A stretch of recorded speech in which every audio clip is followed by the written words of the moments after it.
कर्नाटका के मुख्यमंत्री सिद्धारमैया की मैसूर शहरी विकास प्राधिकरण केस में मुश्किलें बढ़ती जा रही हैं। सिद्धारमैया लंबे समय से MUDA स्कैम के आरोपों का सामना कर रहे हैं। ऐसे में कर्नाटक हाईकोर्ट ने उन्हें कोई राहत देने से इनकार कर दिया है। हाईकोर्ट ने कहा कि CM सिद्धारमैया पर केस चलेगा।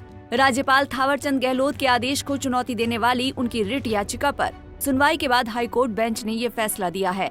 सिद्धारमैया की याचिका पर एकल न्यायाधीश की नाग प्रसन्ना पीठ ने सुनवाई की, जिसमें इस फैसले को चुनौती देने वाली उनकी याचिका को खारिज कर दिया गया।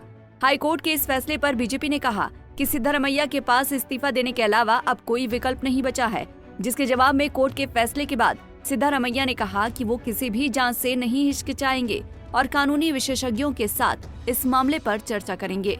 फिलहाल अब सवाल उठता है कि जिस MUDA स्कैम पर सिद्धारमैया पर केस चलाया जा रहा है वो पूरा मामला है क्या और CM सिद्धारमैया इस मामले में कैसे फंसे।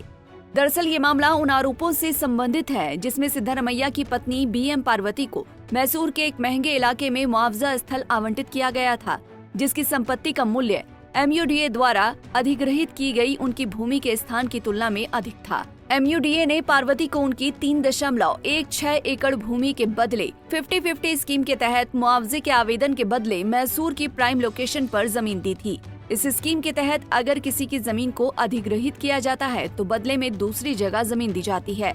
मसलन अगर किसी की 2 एकड़ जमीन अधिग्रहित की जाती है तो उसे दूसरी जगह 1 एकड़ जमीन दी जाती है।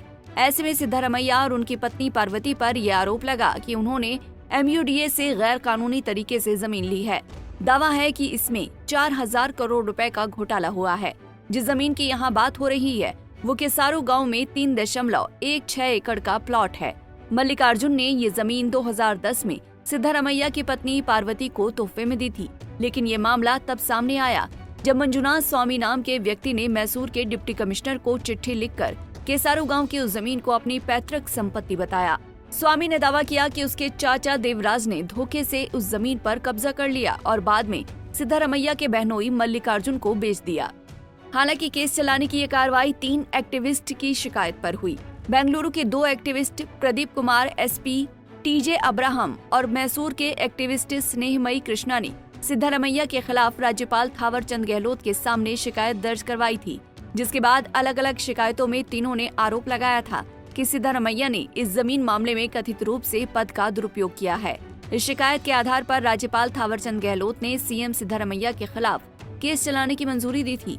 उन्होंने प्रिवेंशन ऑफ करप्शन एक्ट की धारा 17A और भारतीय नागरिक सुरक्षा संहिता की धारा 218 के तहत केस चलाने का आदेश दिया था।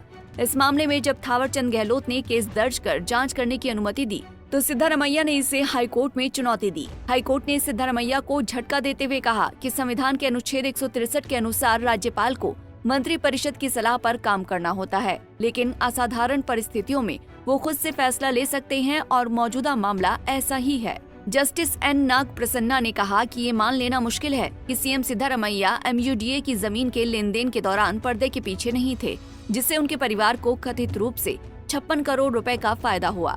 हाईकोर्ट ने अपने फैसले में ये भी कहा कि इस मामले में जांच की जरूरत है। कोर्ट ने कहा कि राज्यपाल ने अपने विवेक का इस्तेमाल करते हुए सही फैसला लिया है। हाईकोर्ट से झटका मिलने के बाद अब सिद्धारमैया न्यायालय के आदेश के कानूनी धाराओं की व्याख्या अपने हिसाब से कर रहे हैं। उनका कहना है कि न्यायाधीशों ने खुद को राज्यपाल के आदेश की धारा 17A तक ही सीमित रखा है।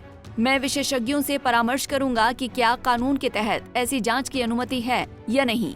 हालांकि भारतीय जनता पार्टी की कर्नाटक इकाई सिद्धारमैया से इस्तीफे की मांग कर रही है, लेकिन इस मुश्किल वक्त में कांग्रेस के वरिष्ठ मंत्री और नेता सिद्धारमैया के साथ खड़े हैं।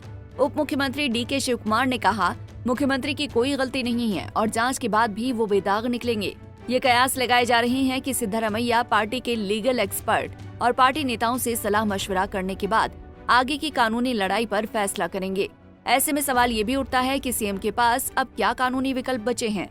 राजनीतिक सलाहकारों की माने तो मुख्यमंत्री के पास 2 कानूनी विकल्प बचे हैं, जिसमें पहला विकल्प कर्नाटका उच्च न्यायालय के भीतर एक इंट्रा कोर्ट अपील दायर करना और एक डिवीजन बेंच से मामले की सुनवाई कराना है। दूसरा विकल्प सुप्रीम कोर्ट के समक्ष स्पेशल लीव पिटीशन दायर करना। ऐसे में कर्नाटक हाईकोर्ट के फैसले के बाद सवाल उठता है कि क्या सिद्धारमैया जेल जाने के बाद भी CM बने रह सकते हैं, और अगर वो खुद CM पद से इस्तीफा देते हैं तो अगला कर्नाटक का CM कौन होगा। Bureau report, Punjab Kesari TV. हमसे जुड़े रहने के लिए हमारे YouTube चैनल को सब्सक्राइब करें और नई वीडियो की नोटिफिकेशन के लिए बेल आइकॉन को दबाएं।